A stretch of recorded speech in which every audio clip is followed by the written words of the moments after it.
Hello, this is Lawrencina, your Chief Encouragement Officer, back with the final Faith Flight Reflection, which is based on my book, Look Up, Step Up, and Soar, Lessons of Hope, Restoration, and Transformation.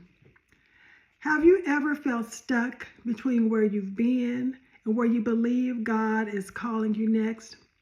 I certainly have. I'm actually feeling that tension right now.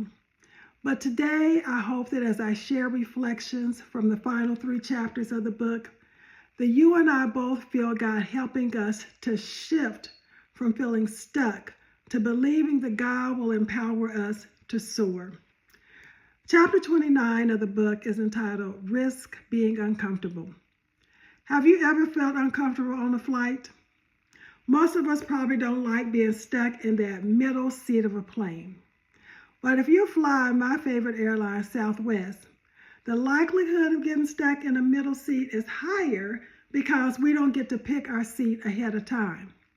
For people who prefer certainty and control, they may not like not being able to pick their seat in advance. They want to control their placement. They want to avoid the middle seat or sitting at the back of the plane. And isn't that like life though? We may say, Lord, I trust you with my assignment. But then we want to control our life. We want to pick our seat on the plane to our divine destination.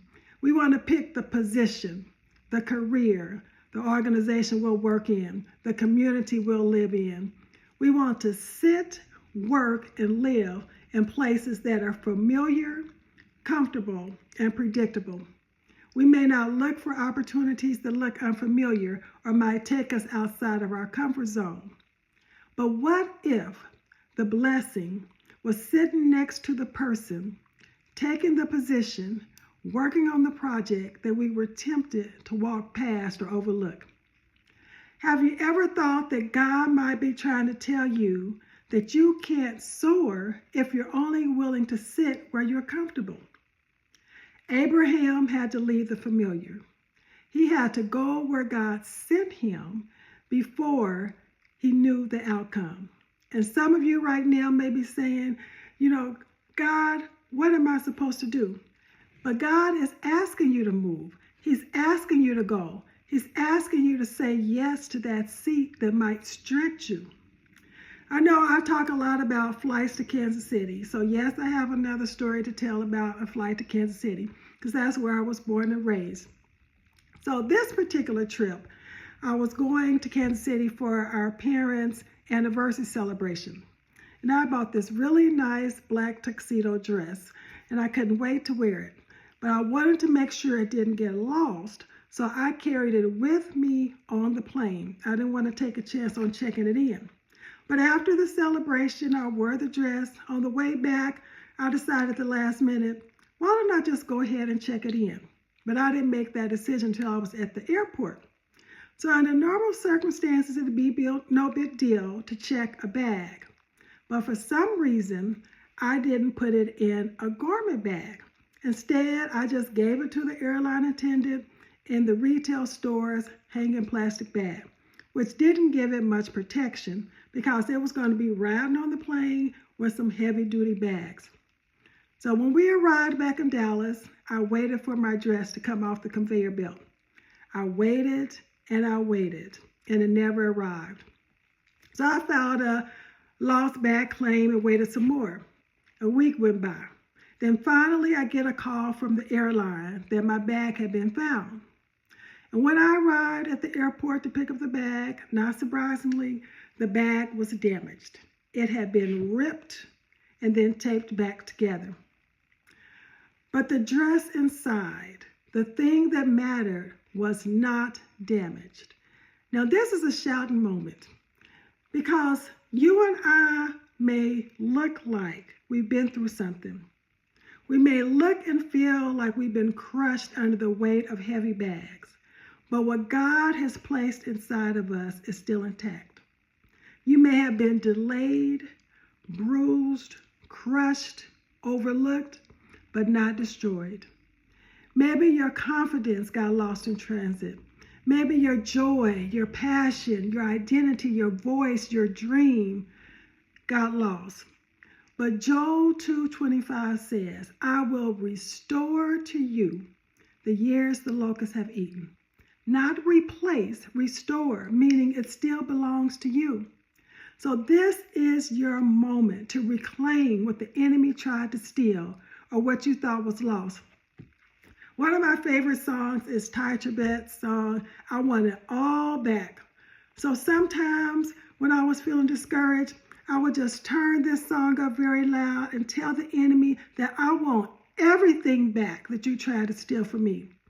So sometimes when we have lost something, we may feel that we are not able to travel this faith flight journey, but I am here to remind you that what God put inside you is still there.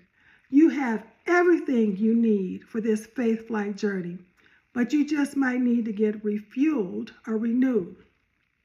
In life, we have a physical passport that's needed to travel to some destination. It's proof that we are authorized to travel. But as you know, passports expire. And when they do, we can't travel to certain places. And just like we need to renew our physical passports, we need to renew our spiritual passports. Romans 12:2, the Bible says, be transformed by the renewing of your mind. So some of us aren't stuck because God said no.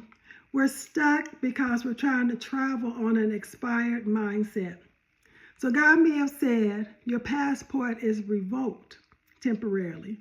You cannot go forward until you renew what's inside. In my own journey, every time I got close to finishing the book, Look Up, Step Up, and Soar, the enemy attacked, distraction, discouragement, self-doubt. But then came Isaiah 40. Not just verse 31, which is one of the favorite scriptures that we all like to recite, but God instructed me to read and meditate on the whole chapter. And these words jumped off the pages. Have you not heard? The Lord is the everlasting God. He does not get tired. He does not lose track of us. He does not abandon the journey.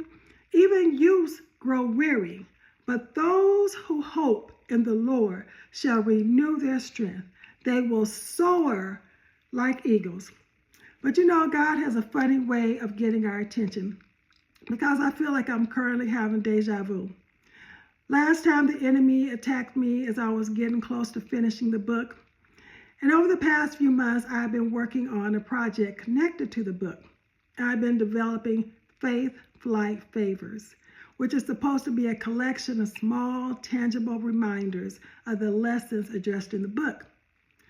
But just like before, I've encountered delays, distractions, doubt, and discouragement.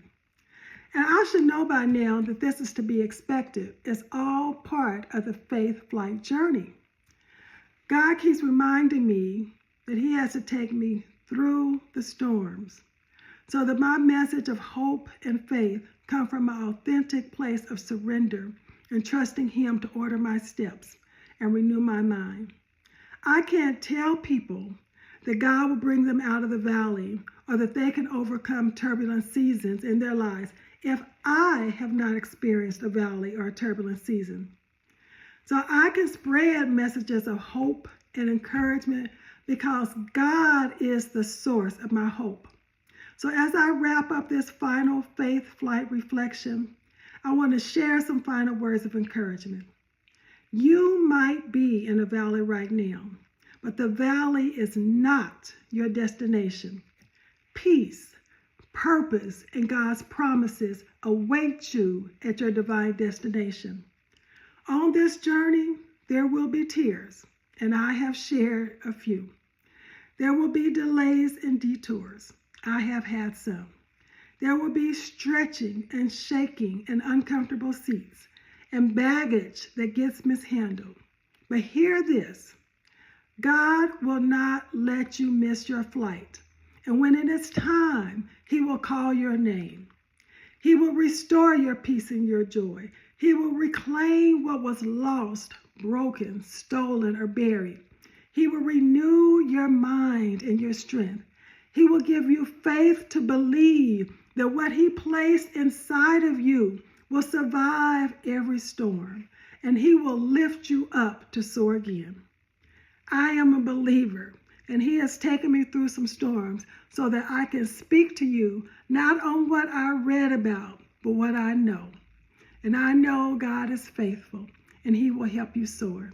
This is Lawrencina, your Chief Encouragement Officer, reminding you to look up to God, step forward in faith, and soar to be all that God called you to be.